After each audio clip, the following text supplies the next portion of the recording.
Hey guys, Quinn here. Welcome to the channel. For more original content, you can see ValhallaOutfitter.com. This is the Benelli Lupo, and it is empty. I had been running the Optica 6 3-18 by 50 on this rifle. Great scope. Took a nice buck with it this year. Has locking elevation, capped windage, FFP, and parallax, no illumination. I'd been thinking about trying to lighten up this rifle a little bit, so I switched out that optic for this Leupold VX5HD CDS-ZL2 with the Firedot. That's kind of a mouthful. This has the traditional duplex reticle. The reticle is a little bit on the thick side. However, I had no trouble getting zeroed yesterday at the range. The big advantage of this scope is the weight savings. That Miopta is pushing 30 ounces. A lot of those full feature scopes are about 30 ounces. And this Leupold is about 19 ounces, right in line with the Vortex Razor LHT. If you've got like a 7-pound gun, which this is, that's about 112 ounces. So adding 30 ounces to the top, it's substantial. You know, that's a 25% increase in the weight. Not only are you increasing the weight, but you're putting it right on top. So if you can shave 10 ounces from the top of the gun, not only does it change its kind of fieldability, but it also affects the center of gravity characteristic and kind of makes it a little bit smoother handling. Some things I really like about this scope. I wanted something with illumination. This has the Firedot, and you will notice on the side that is typically the illumination control, it is still pretty skinny. And that is because the Firedot control is not a knob where you turn it on and then click for brightness settings.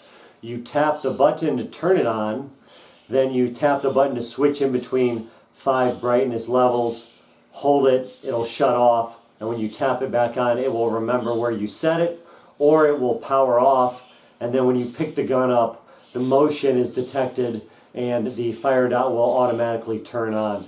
Very well thought out illumination control, and the Firedot does an exceptional job of bringing your eye right to the target, right where you want to be. Also on the same side is where you have your side focus, which was important to me as well. I wanted weight savings, side focus, I wanted some form of illumination, and on my hunting rifles I prefer to have locking elevation and capped windage. The windage on this is capped. If I have one minor complaint about this scope is that the windage control knob feels just a little mushy. It's not super easy to pick up when you're counting how many clicks over you're moving, but because it's capped, once you have it set, you shouldn't have to worry about it. Nice thing about the ZL2, they made some improvements to the to the elevation turret. You push that little silver button to unlock it, spin it up, take your shot, move it back, and then it'll click back into lock where it does not move. This new dial gives you 2 full turns, 2 full revolutions. My VX3HD, I believe, only has 1, and on a longer range gun, that's important. This is the 3-15 by 44, so not quite as big on the objective. I think the coatings make up for some of that when it comes to dawn and dusk performance, but with many things with firearms, everything's a compromise. If you're willing to live with a slightly smaller bell, it helps you to shed some weight. I'll probably put that Miopta onto a varmint gun that's a little bit heavier build anyway, so I'm not so concerned about the weight. In the box you get the scope, you get these little bikini style covers, the manual, an Allen key to service it, and 1 battery. And that's really about all you need. Operation on this is super simple and straightforward. It's an elegant design, it's well crafted, rock solid guarantee. I had no trouble using it yesterday, and I think it's going to live on this gun for a long time. This becomes my hiking, backcountry, long distance kind of field gun, and I'm really pleased with how it turned out. Leupold VX5HD, you will not be disappointed. I think it is the same glass that is in the 6.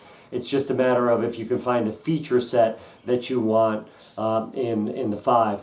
Also, they do have other reticle options, so if you don't like the straight up duplex, they have, I think, called a windplex that gives you some marks for wind holdover if you're shooting at ranges long enough where you're not comfortable just kind of using your Kentucky windage and holding over. You do know that the size of the duplex, the crosshairs, so that you can use that as a 1 MOA guide and hold off a little bit to have something to gauge it by, but it is not marked in any way through any type of subtension.